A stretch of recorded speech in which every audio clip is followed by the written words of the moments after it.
The night England forgot its queen was the night she finally stopped screaming inside. It was the 17th of November, year 1558. The sky above St.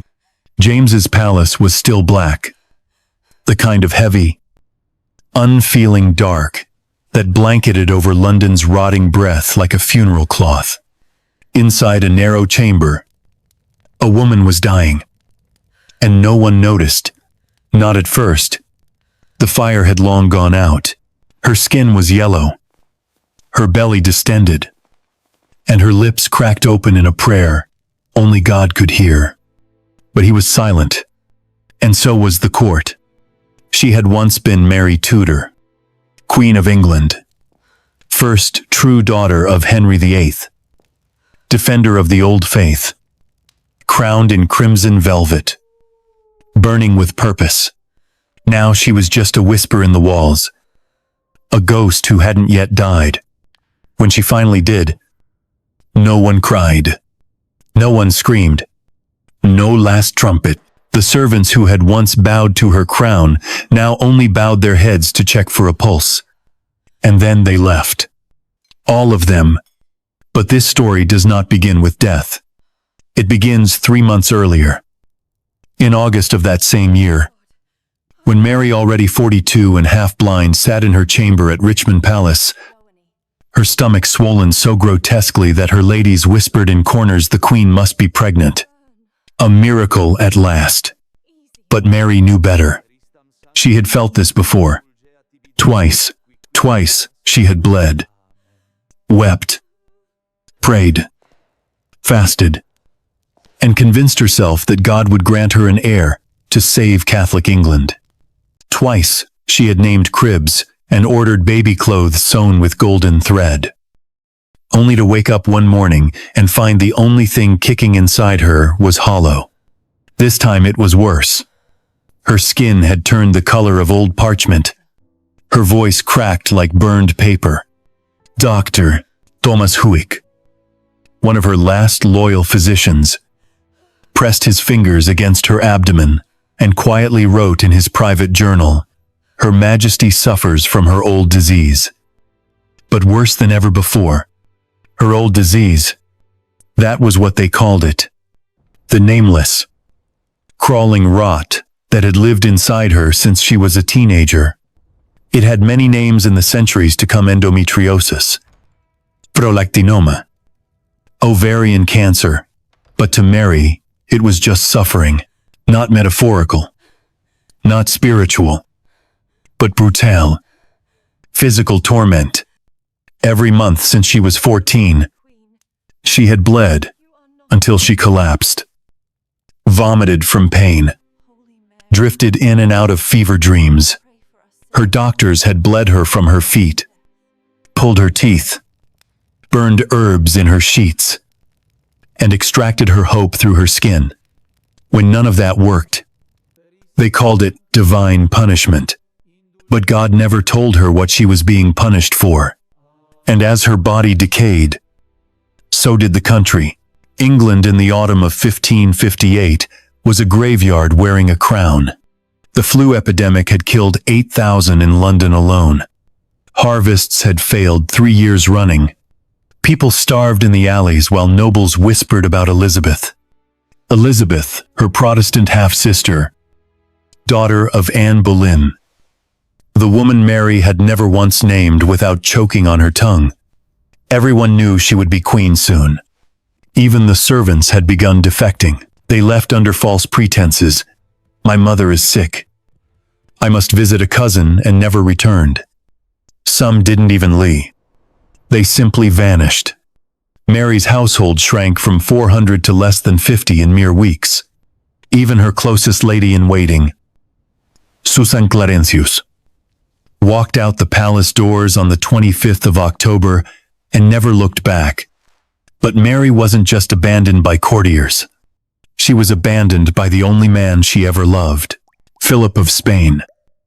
Her husband, her king, her son and anchor, had not returned to England in over a year. She wrote to him every week, letters dripping with desperation. begging him to return. He replied with nothing, not even a signature. His silence was so loud that even her ladies had to lie.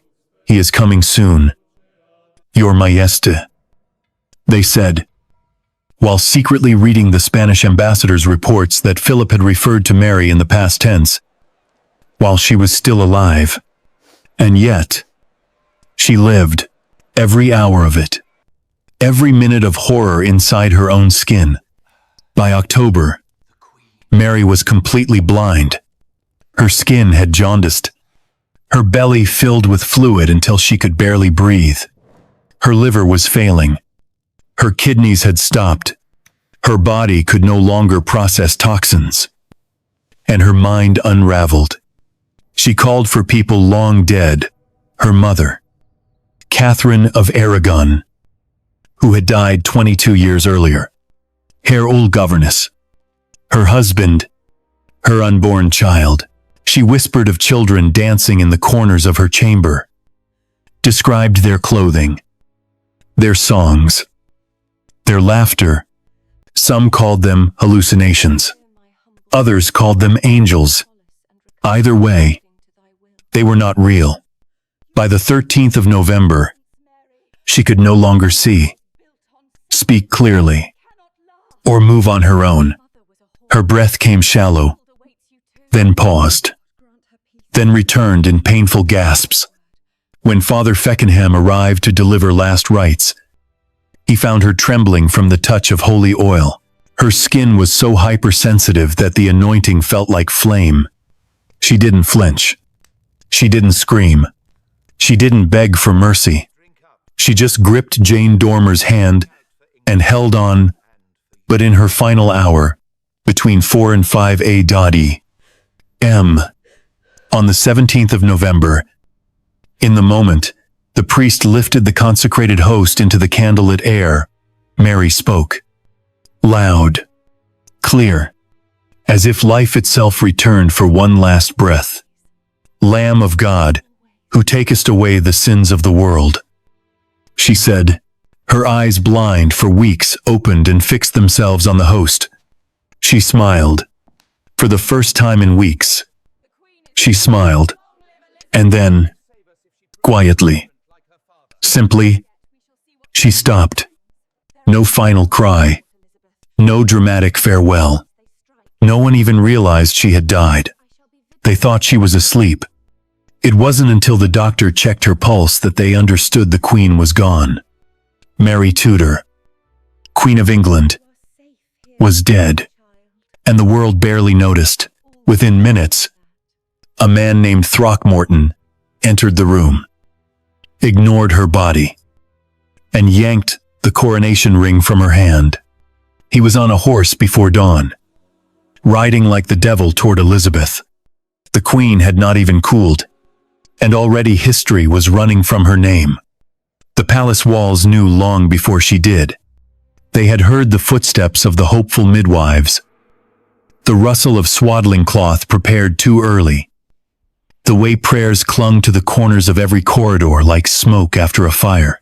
They had watched Mary Tudor lie in her bed, cradling her own belly, as if the child she had never conceived might somehow feel loved enough to appear.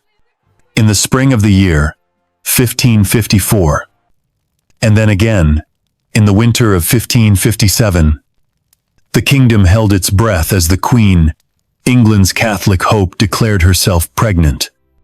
But no crisis ever came. No cradle was ever filled.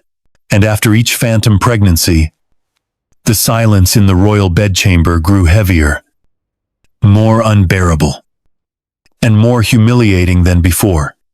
It began with something small, a missed cycle, a little swelling, a physician whispering that her breasts were tender, that her womb was preparing, that God had not abandoned her after all. The court rejoiced. Prayers were said across the land. A male heir would be born to a queen who had endured exile, disgrace, and years of silence. A Tudor child to carry the torch of Rome into a reformed, bleeding nation. But the child was never there. And it was not miscarriage. It was trickery. A betrayal from within. Her body had played its cruelest joke, yet it had pretended to be fertile, mimicked the rhythm of pregnancy, swelled with fluid and hormones and dreams, only to reveal nothing but emptiness.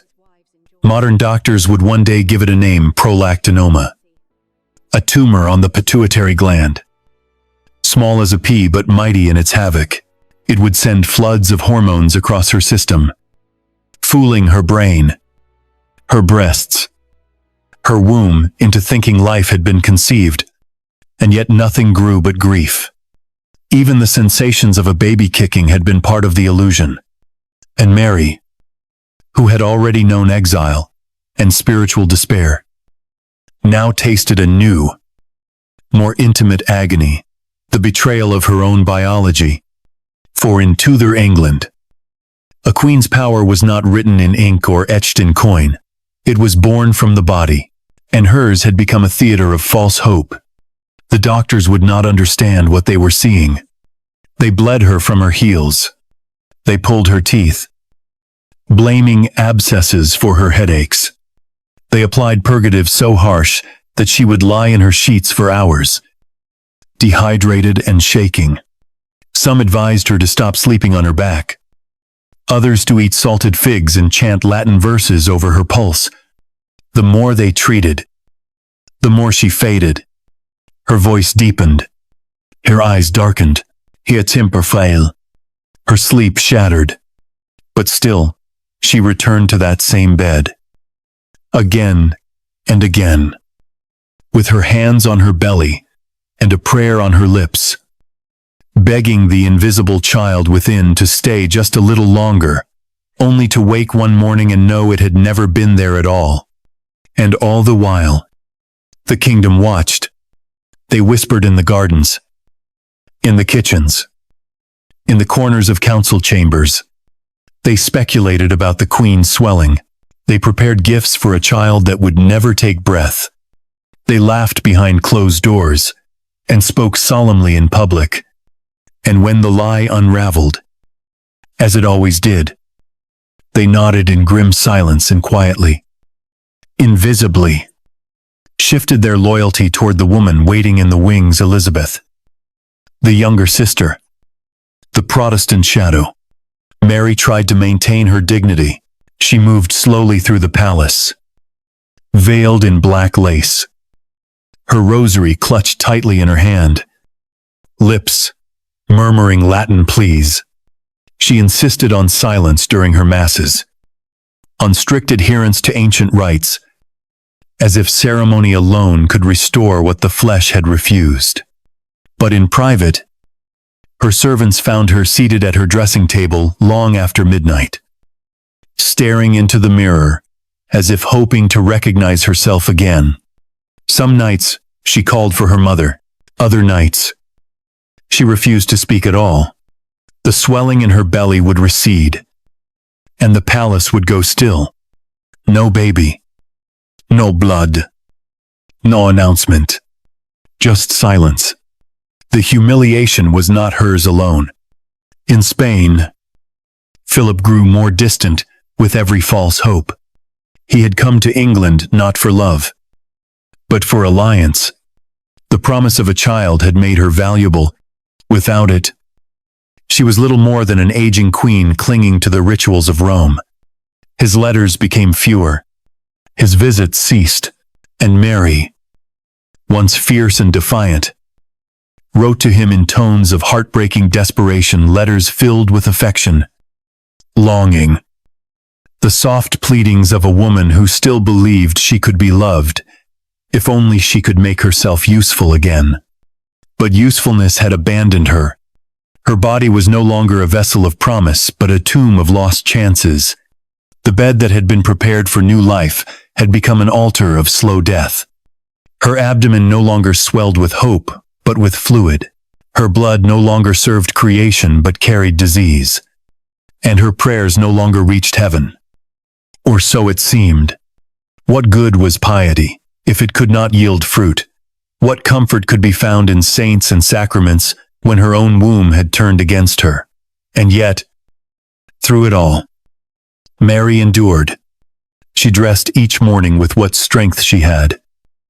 Refusing to let the court see her collapse, she demanded reports from her council, oversaw the punishments of dissenters, clung to the crumbling edges of control, and in her heart, some part of her still believed, if not in a child, then in redemption, that one day God would show her why she had suffered, that one day her pain would mean something, that perhaps, when she died, her childless bed and broken body would be forgotten, and all anyone would remember was the woman who tried.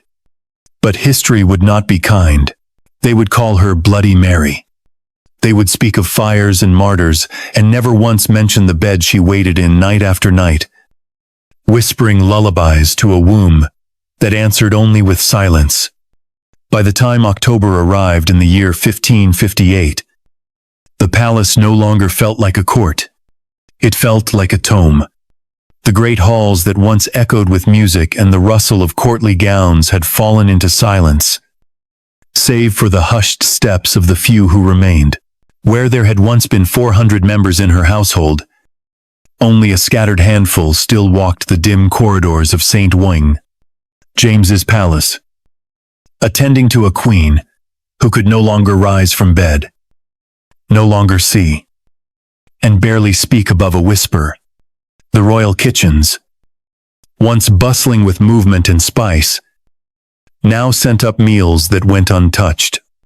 Servants who had dressed her with trembling reverence now found reasons not to enter her chamber at all, and one by one, those who had sworn loyalty until death simply vanished. They left like shadows. Susan Clarencius, her most trusted lady of the bedchamber, told Mary she was going to visit her ailing mother, but instead made straight for Hatfield House, where Elizabeth waited. Thomas Cornwallis, her controller, departed without even offering an excuse. Even Dr. Hewick, who had examined her most intimate pain and recorded her decline in careful, private notes, and began traveling to Elizabeth's court. Though he returned often enough to keep up appearances, Mary never asked where they went. She knew. They were bowing, already, to the next queen. Hatfield was only 20 miles north of London, and every mile of it hummed with quiet betrayal.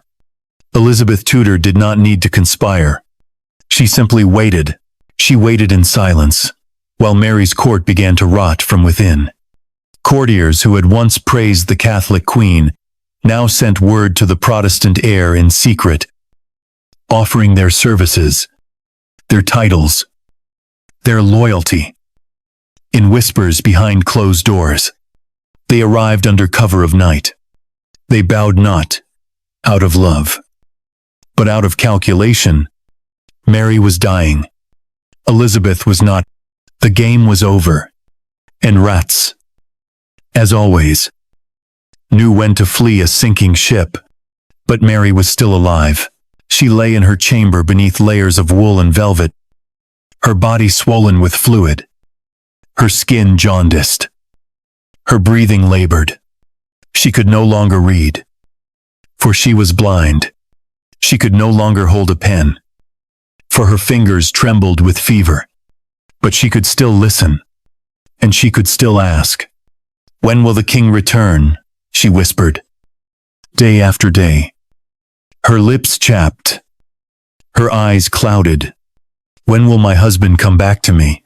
Her ladies told her what they had to, that Philip was on his way, that his ship had been delayed by weather, or that urgent business in Brussels kept him a little longer, or that he sent his love and prayed for her every night. It was a lie they told so often it began to sound like the truth. They lied because they loved her. They lied because the truth would have killed her faster than the cancer growing inside her. The truth was that Philip had stopped writing, that his silence had stretched for more than a year, that in letters to his sister, he spoke of Mary in the past tense, that he did not even bother to send a message of comfort, And so Mary waited, and waited, and waited, in a bed that smelled of sweat and dying, clutching at faith like it might bring him back.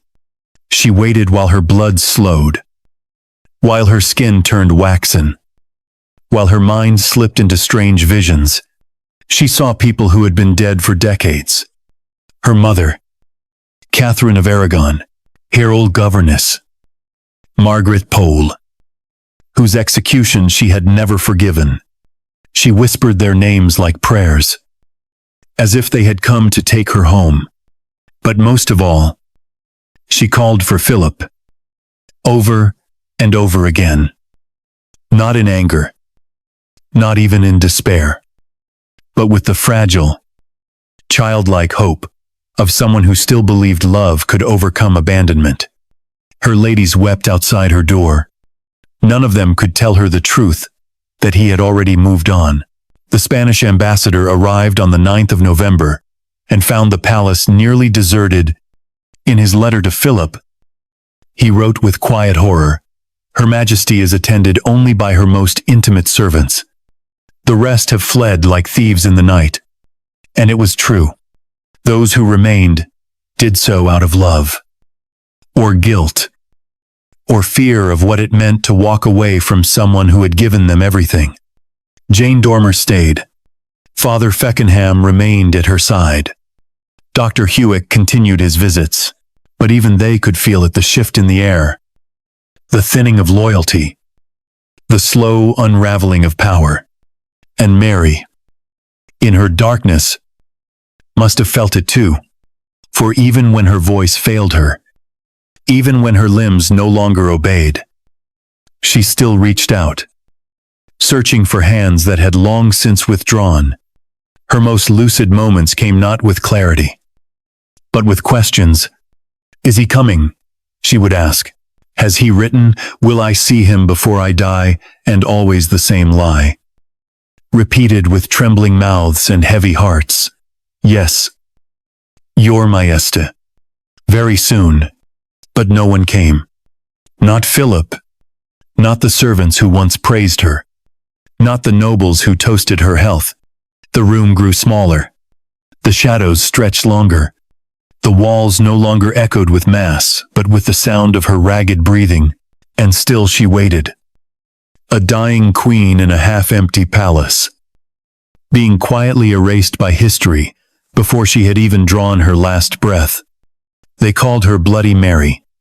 But in these final weeks, she burned no one. She condemned no heretics. She passed no laws. She fought no wars. All she did was wait for a husband who would not return, for courtiers who had already bowed to another, for a death that would not come quickly enough. In the end, she was not feared. She was forgotten. The body remembers long after the mind gives up. It remembers every wound, every humiliation, every promise broken by blood and bone. Mary Tudor's body had been keeping score since she was 14. When her first true pain arrived like an uninvited guest and never left. Back then it was just agony without explanation. The kind that folded her in half, left her gasping against her sheets, and forced her governess to wring cold cloths above her burning face. But by the autumn of the year, 1558, that pain had evolved into something monstrous, something no Tudor physician could have named, something that would turn her final months into a slow crucifixion carried out from within.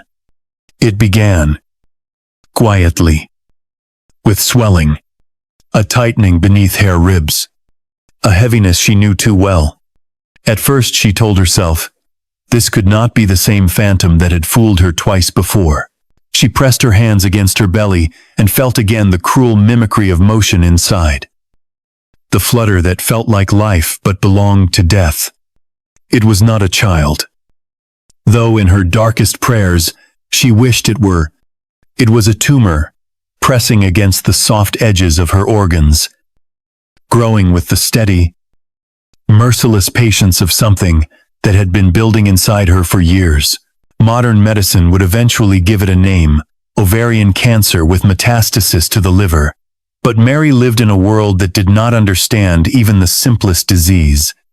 To her, the swelling was a curse, a punishment, perhaps a trial placed upon her by God. The physicians who gathered at her bedside saw only symptoms they could not interpret. Some whispered about dropsy, others about an imbalance of humors, others about poisoned air. None of them understood that her abdomen was filling with fluid because her liver could no longer battle the invader multiplying within it. None recognized the signs that the cancer had spread so deeply that the body no longer knew how to exist without pain. By September, her skin had begun to turn yellow, first faintly, like parchment left too long near heat, then boldly, grotesquely, until even her maidservants avoided meeting her eyes. Jaundice made the whites glow like wax candles. Her finger swelled. Her tongue thickened. Breathing itself became a negotiation with the swelling mass that pushed against her lungs. The nights were the worst. She lay half-propped against pillows, soaked through with sweat, her breath rising in uneven, desperate pools. Her ladies tried to keep the room warm, but the heat made her nausea worse. And so they took turns fanning her until their arms trembled. When she could no longer rise from bed, the doctors resorted to rituals disguised as treatments. They bled her from her feet to balance the hot humors. They applied poultices, some made of herbs, others of foul-smelling animal mixtures whose scents clung to her skin. They pressed their hands along her abdomen, nodding gravely at the hardness beneath. But none dared admit they did not know what they were feeling. Some muttered about tumors, but no one dared name them aloud. For to name a fear in Tudor England was to summon it, and Mary had already summoned enough darkness in her lifetime. But the worst cruelty was not the swelling, nor the pain, nor even the blindness that followed. It was the knowledge that her body, the body that had once been expected to deliver a Catholic prince into the world, now carried only disease. She remembered every whisper that followed her previous false pregnancies, the mockery behind doors, the way ambassadors wrote about her as if she were broken, cursed, unfit, and now, lying helpless. She could feel the same judgment returning, this time confirmed by the violence happening beneath her skin. The tumor in her pituitary gland, small as a seed, continued to wreak havoc on her mind. Sometimes she woke, believing she was with child again. Sometimes she whispered to the empty space beside her, reaching out as if touching a cradle that did not exist. Other times she cried quietly, asking the darkness why the kicks she once felt had been lies. Why God had permitted her heart to leap for joy when nothing had ever been there. Her ladies did not correct her. What comfort could truth offer to someone whose entire life had been shaped by longing for what she could not have? As October turned colder, the cancer grew bolder. Her legs softened with edema. Her lungs filled with moisture. Her limbs trembled without command. There were nights when her breathing slowed so painfully that her servants hovered with candles beneath her nostrils, unsure if she still lived. Each breath became a small battle, the kind one can win only for so long. Mary could feel herself drifting further from the world, not all at once, but inch by inch, as if death were peeling layers away from her, rather than claiming her in a single stroke. What she felt the most, though, was pressure, an unrelenting, stretching pressure against her abdomen, as if the very walls of her body were being pulled apart from the inside.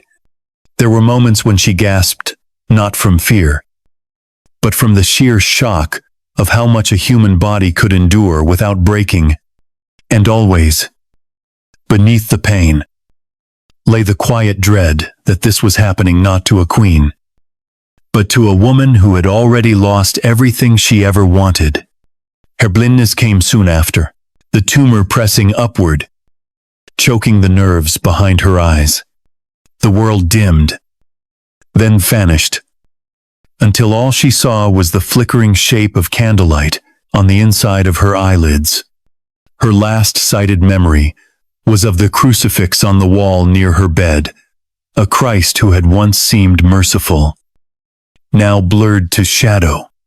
After that, she saw nothing, not her lady's tears, not the physician's grim glances, not the rosary Father Feckenham held before her trembling lips. She saw only pain and darkness, and even those began to blend.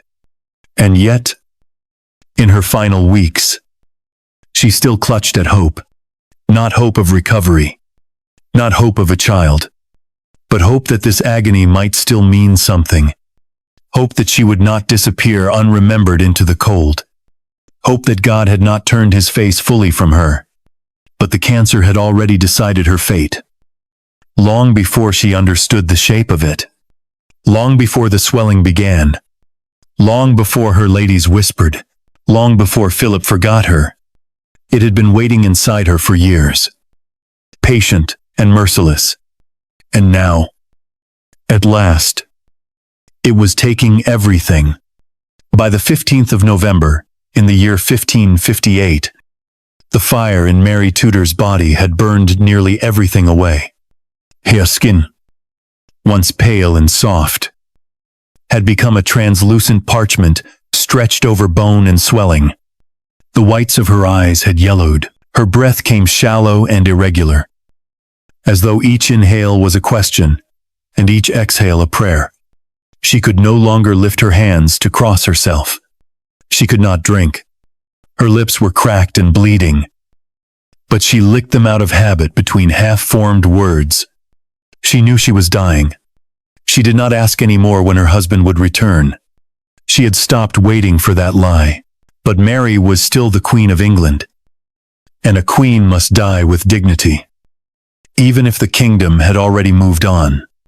So she summoned Father John Feckenham, her confessor, to hear the last confession of a woman who had once burned hundreds for the sake of her soul. He came to her side, trembling, not from fear of her, but from sorrow at what had become of her. The confession took 3 hours, not because her sins were many, but because she kept losing consciousness. She would begin a sentence, then drift into silence, then awaken mid-phrase with a gasp and continue as though she had never stopped. He listened. He waited. He wept when she asked forgiveness for having failed to deliver England back to Rome. When she could no longer speak, she whispered. When she could no longer whisper, her eyes seemed to plead for her. She gave instructions for her burial. She wanted to rest beside her mother, Catherine of Aragon. She asked that thousands of masses be said for her soul. She asked for black cloth, candlelight, Latin hymns, silence, and everyone in the room knew, even as they nodded, that none of it would happen. Elizabeth was already being hailed as the coming light. Protestant England was preparing to rise again. There would be no Latin. There would be no incense. There would be no altar prayers for the soul of Bloody Mary. But they let her believe otherwise.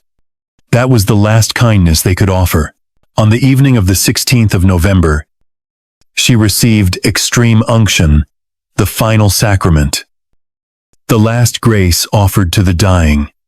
Father Feckenham anointed her with holy oil, touching her forehead, her eyes, her ears, her mouth, her chest, her hands, her feet.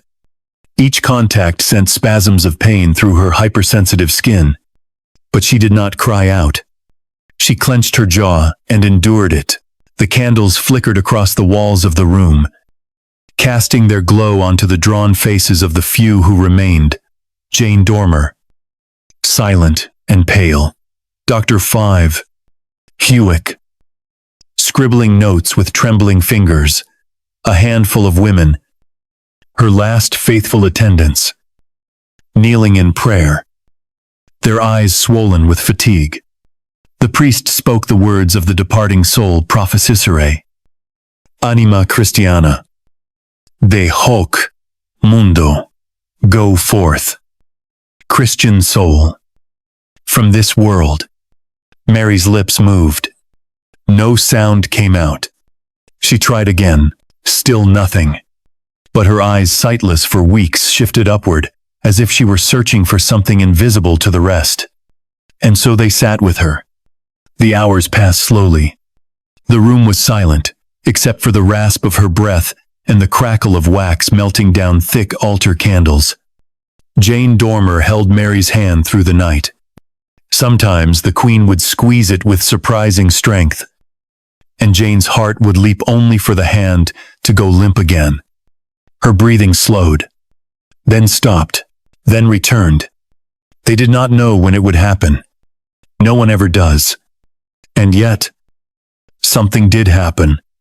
It was just before dawn, between the 4th and 5th hour. On the 17th of November, Father Feckenham began an early mass in the Queen's chamber. Sensing that daylight might not come for her, as he elevated the consecrated host, the moment of transubstantiation, the holiest instant of the Catholic rite, Mary's head lifted slightly. Her lips parted. Her voice, which had been lost for days, rose suddenly into the stillness. Agnus Dei, qui tollis peccata mundi, miserea nobis, Lamb of God, who takes away the sins of the world, I have mercy on us. The priest froze. Jane gasped. Dr. Hewick, startled, dropped his pen.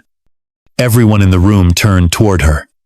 Her eyes, those blind, yellowed eyes, were open, wide, and focused. They were not dull or wandering. They were locked directly on the elevated host. It made no sense. She had seen nothing in weeks. But now, in that final hour, she saw, and she smiled.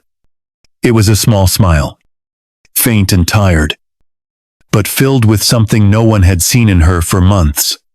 Peace. Not triumph. Not ecstasy. Just peace. A quiet acceptance. Her lips stopped moving. Her eyes did not close. Her chest rose once, then did not rise again. No cry. No final gasp. No dramatic parting words. For several minutes, they thought she had simply fallen asleep. Jane Dormer kept holding her hand. It was only when Dr. Hewick leaned in and searched for a pulse that the truth became unbearable. Mary Tudor, Queen of England, was dead. And in that moment, something ancient passed out of England. The bells were silent. The prayers were soft. The torches did not flicker. But the world had changed, and the silence that followed would last for centuries. The Queen's body had not yet cooled. When the man entered, he did not bow. He did not weep. He did not speak her name. Sir Nicholas Throckmorton had been standing outside the chamber at St. James's Palace since the night before, listening for one thing only: silence. Not the silence of sleep, or the silence of prayer, but the awful stillness of a room in which breath has ceased. And when he saw Dr. Hewick's face, pale and solemn and knowing, he did not wait for confirmation. He walked through the door, stepped past the priest, past the women holding their rosaries, past the candlelit bed where Mary Tudor still lay, with her eyes half open, and he took the ring from her hand. It was the coronation ring, gold and garnet, the same one her father had placed upon her finger when he named her heir, the one she had never removed, not even in illness. It had rested there through her triumphs and humiliations, through her imagined pregnancies and her real betrayals. through the burning of heretics, and the prayers whispered at midnight, when no one listened anymore. It was the last symbol of her reign, and Throckmorton pulled it from her stiffening fingers, as if she were no more than a corpse on a battlefield. He did not close her eyes. He did not make the sign of the cross. He turned and left without a word. Outside, a horse waited. The journey from St. James's Palace to Hatfield House typically took 3 hours. He did it in less than 2. Somewhere along the road, the animal collapsed and died from exhaustion. He mounted another without pause. It carried no letters, no proclamations, only the ring, still warm from the hand of a queen not yet buried. And when he reached Hatfield, he did not knock. Elizabeth was already waiting. Whether by spies, intuition, or divine timing, she had known. She stood beneath an old oak tree, dressed not in mourning but in controlled elegance. Her posture already regal, her face unreadable. When Throckmorton presented the ring, she knelt and pressed it to her lips. Then, in Latin, she whispered, "A domino factum est istud, et est mirabile in oculis nostris." This is the Lord's doing, and it is marvelous in our eyes. Those who watched later said it was the perfect performance, flawless, cold, almost rehearsed. And perhaps it was. Elizabeth had been preparing for this moment, not for days or months, but for 5 long years. 5 years of waiting, 5 years of calculation, 5 years of silence, while Mary prayed, burned, and bled in her name. Back at St. James's, the Queen's chamber was still dim. The candles were burning low. Jane Dormer had finally closed Mary's eyes and covered her face with a black veil. The women who had loved her were beginning the first grim work of death. But they already knew what was coming. Word would spread fast. There would be no more Latin Mass, no more Marian restoration, no Catholic child to succeed her. Mary had died in darkness, and with her went the last breath of England's old religion. At Lambeth Palace, across the Thames, Cardinal Reginald Pole was dying too. He had been Mary's closest spiritual ally, her twin flame, in the struggle to return England to Rome. When the servants told him she was dead, he said only, "Then I shall follow her soon," and he did within 12 hours. 2 bodies, 1 vision, gone in the same day. A country already in transition now had no choice but to let go. And as England stirred to life beneath the November frost, somewhere deep in the bowels of Westminster, the crown was being polished, the robes resewn, the oaths prepared. Mary's name would be spoken less and less. The ring that once crowned her now gleamed on Elizabeth's hand, and no one, not even the priest who had watched her die, could stop what came next. But still, in that quiet chamber where Mary's body lay, there remained the smell of wax and wine, the warmth of fading candles, the soft weeping of a girl who had once called her Majesty. And for one moment longer, she was not yet history, not yet forgotten, not yet the caricature called Bloody Mary. She was just a woman who had loved badly, ruled harshly, and died quietly, without the dignity her crown once promised her.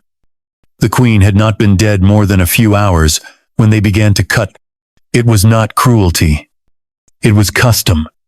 No monarch of England was left to decay naturally, not even one so quickly forgotten.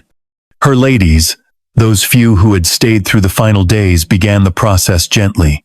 They stripped her body with careful hands, washing her pale, cooling skin with warm water and cloths soaked in rose oil. They combed her hair, braided it one last time, pressed linen to the spots where blood had leaked from her nose and mouth in her final hours. There was no ceremony to it, only a grim tenderness, the way one might care for a mother, or a child, or a stranger too exhausted by pain to resist. But what followed was something else entirely. The embalmers arrived before dawn faded, their faces drawn, their fingers practiced. One of them, William Harvey, had prepared the corpses of nobles and commoners alike for over 30 years. But nothing had prepared him for the body of Queen Mary Tudor. They began with the chest, slicing open the torso from clavicle to pelvis. The stench was immediate. Death had already set to work. Inside her abdomen, they found nearly 2 gallons of fluid, thick and yellow-gray, soaking every organ. The liver was swollen and laced with diseased veins. Her intestines were pushed aside by the masses crowding her womb. But it was her reproductive organs that made Harvey step back in horror. He had seen tumors before. He had seen infection. But never so many. Never so tangled. Never so consuming. The cancer had grown across every surface, wrapping her uterus, her ovaries, her fallopian tubes, like ivy strangling a church gate. Some of the masses were soft. Others had hardened to stone. There was no clear edge between flesh and disease. Her heart, liver, and entrails were removed and placed in separate containers, as tradition demanded, meant to confuse demons. Some believed, or prevent necromancers from raising her soul. The body cavity was packed with spices, myrrh, frankincense, herbs blessed by the church. Cloth, soaked in wax, was used to bind her chest. Her hands were crossed, her face covered. But the embalmers did not forget what they saw. Harvey would later write in his notes, sealed in the archives of the Royal College of Physicians, that in 3 decades of preparing the dead, he had never encountered suffering preserved so clearly in the flesh. The swelling of her abdomen was so pronounced that even the sculptors of her funeral effigy could not ignore it. The wax figure, meant to sit atop her coffin during the procession, was shaped not to flatter but to reflect. It bore the likeness of a woman who had suffered terribly. Its belly curved outward, an unspoken testament to the phantom pregnancies and the tumors that mimicked life. When modern historians discovered that effigy centuries later in the museum vaults of Westminster Abbey, they were struck by its brutal honesty. No attempt had been made to hide her disfigurement. It was a portrait of the truth, sculpted in silence. And while the body was being prepared, the world moved on. Elizabeth issued her first orders as queen. The altar candles that had burned in Mary's name were extinguished. Latin masses were suspended. The heresy laws that had allowed hundreds to burn were repealed in quiet meetings beneath stone arches. There were no crowds for Mary.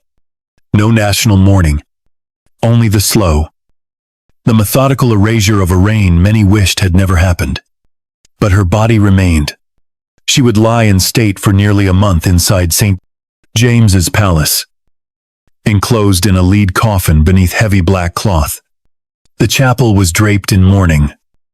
Hundreds of candles lit around the clock, so many flames, in fact, that the soot stained the ceiling, a shadow still visible to this day. Nobles came in stiff, style procession. Priests whispered litanies. Commoners arrived in greater numbers than expected. Some came in curiosity, some in pity.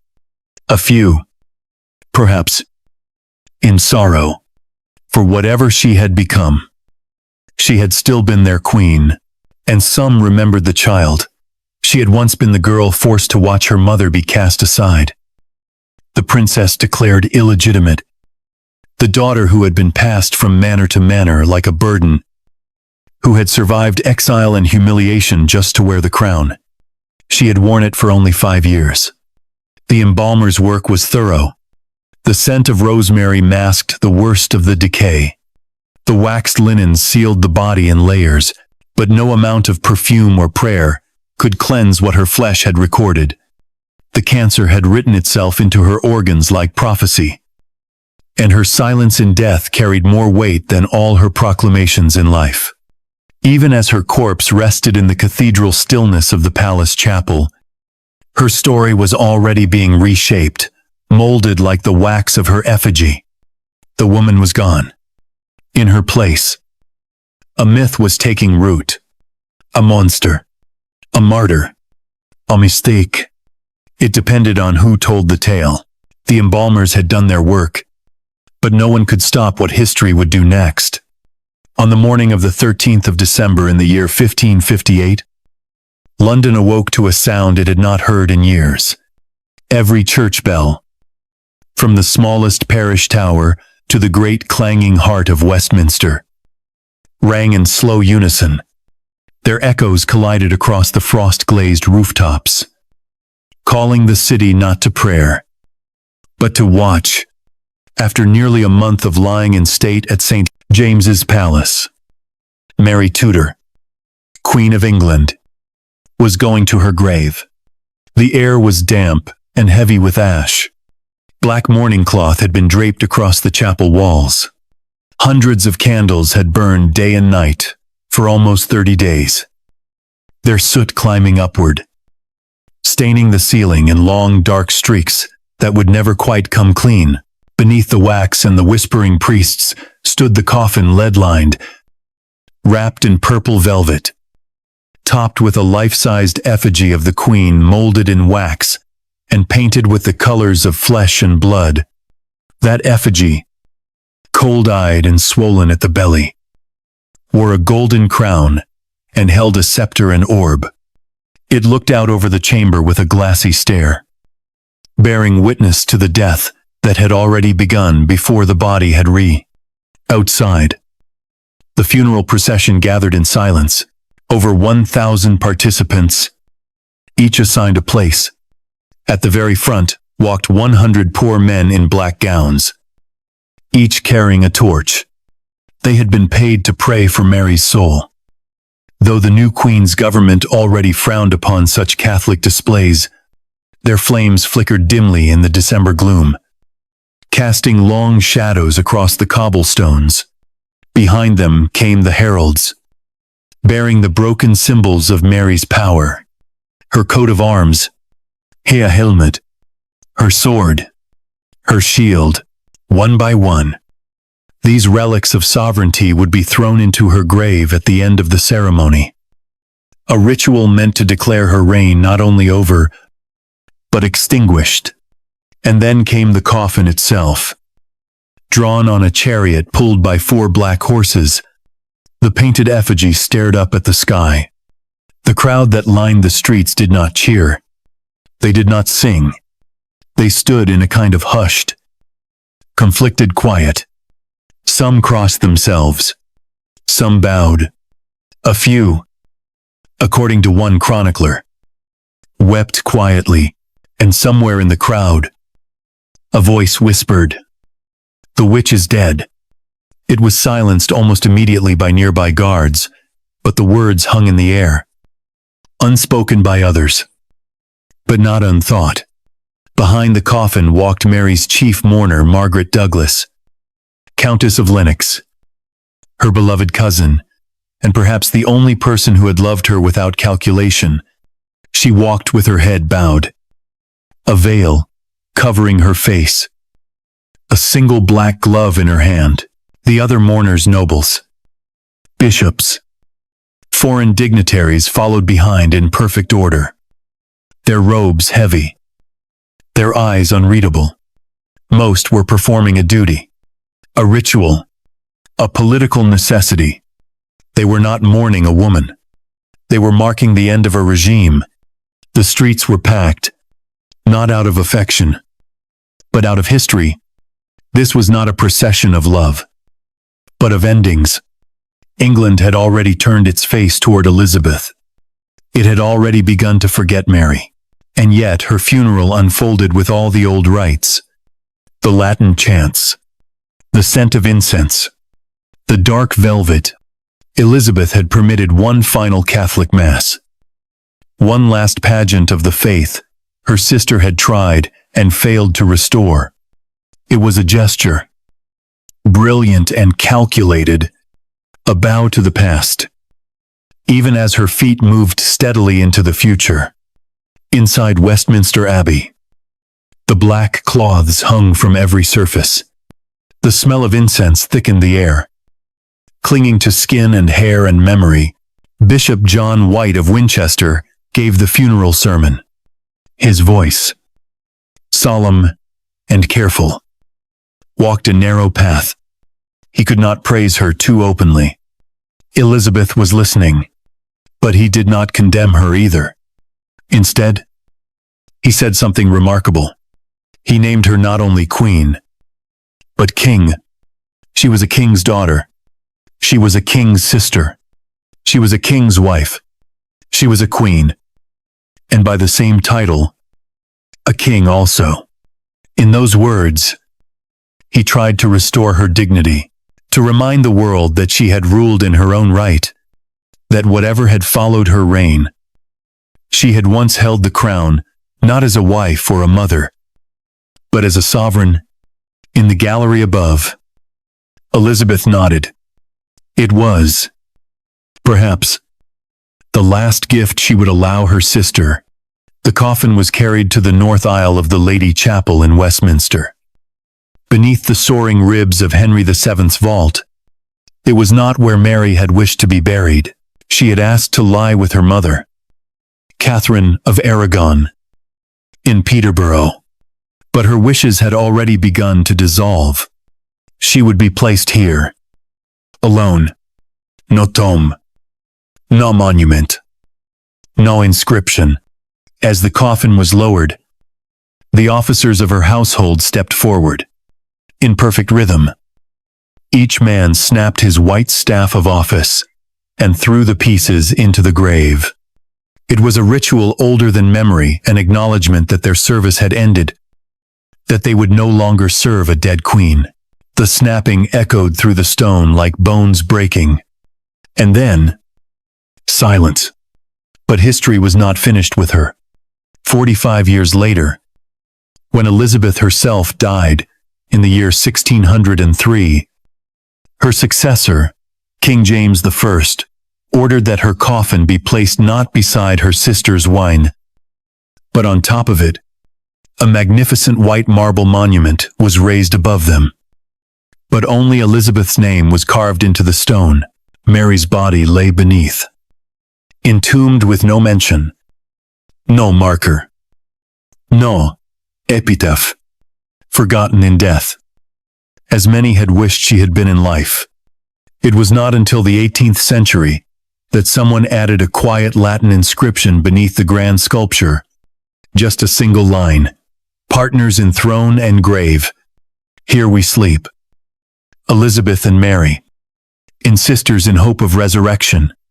The words were simple, but they told the truth that neither woman could accept in life, that history would always bind them. Even as memory chose only one to remember. The years moved on without her.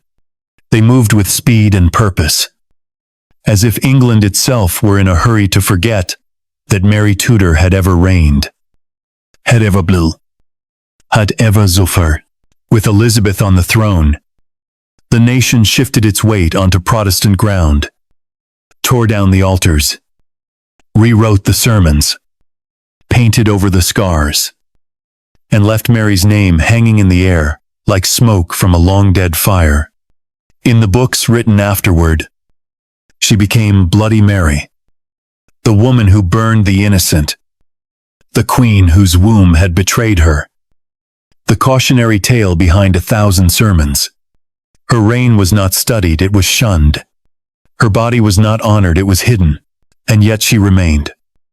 Quiet beneath the stone, beneath the crown, beneath the myth.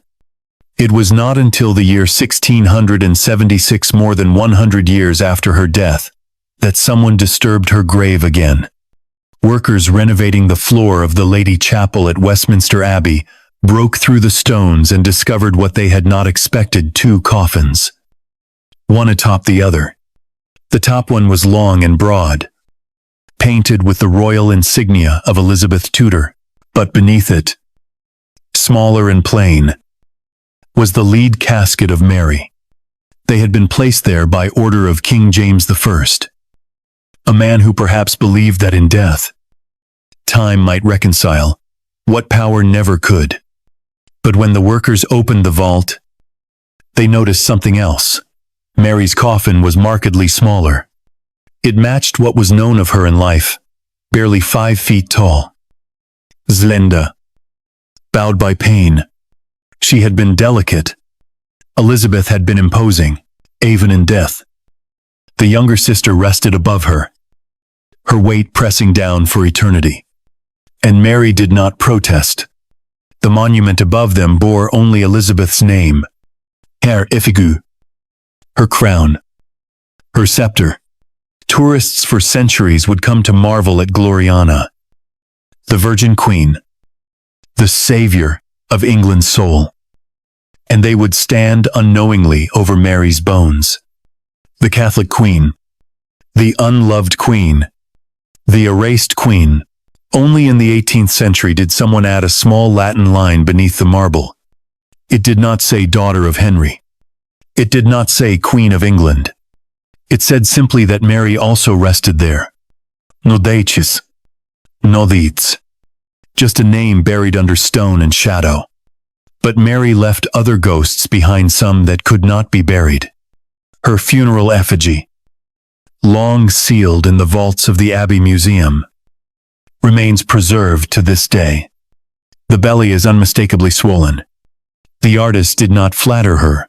They sculpted the truth, the distension from fluid, the result of ascites caused by cancer that had bloomed like ivy inside her abdomen. It is not beautiful, but it is honest. And in that waxen figure lies a kind of dignity history refused her. She may have been forgotten, but her pain was not. The records of her physicians, Dr. Hewick, Dr. Owen, Dr. Caesar, survived in the archives of the Royal College of Physicians.